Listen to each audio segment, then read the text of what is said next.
0.1 ampere current भी enough है किसी पर्सन की जान लेने के लिए। जब हमारी बॉडी में करंट लगता है तो होता क्या है हमारी बॉडी में एग्जैक्टली वो हम जानते हैं इस वीडियो में।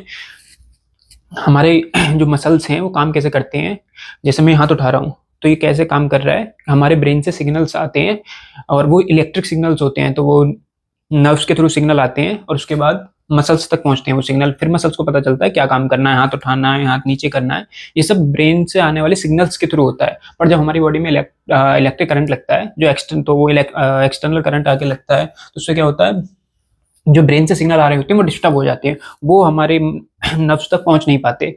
तो होता क्या है कि जैसे अब हमारे नर्व्स तक वो सिग्नल तो पहुंचा नहीं कि हाथ उठाना है, तो हाथ उठेगा ही नहीं।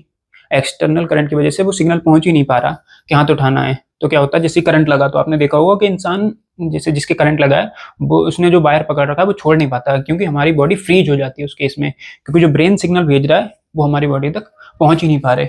और अगर करंट स्ट्रांग हो तो क्या हो सकता है, टेम्परेरी मेमोरी लॉस तक हो सकता है, डिजीनेस, और समटाइम्स कोमा में भी जा सकता है इंसान।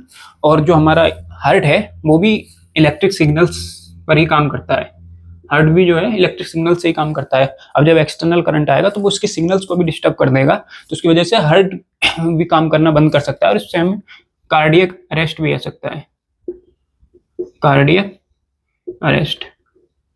और आपको पता होगा ये 10th क्लास में पढ़ा होगा, हीट प्रोड्यूस का formula heat equal to I²RT। अगर करंट ज्यादा है तो हीट ज्यादा प्रोड्यूस होगी, अब हीट ज्यादा प्रोड्यूस होगी तो उसकी वजह से हमारे इंटरनल जो ऑर्गन्स हैं वो जल जाएंगे।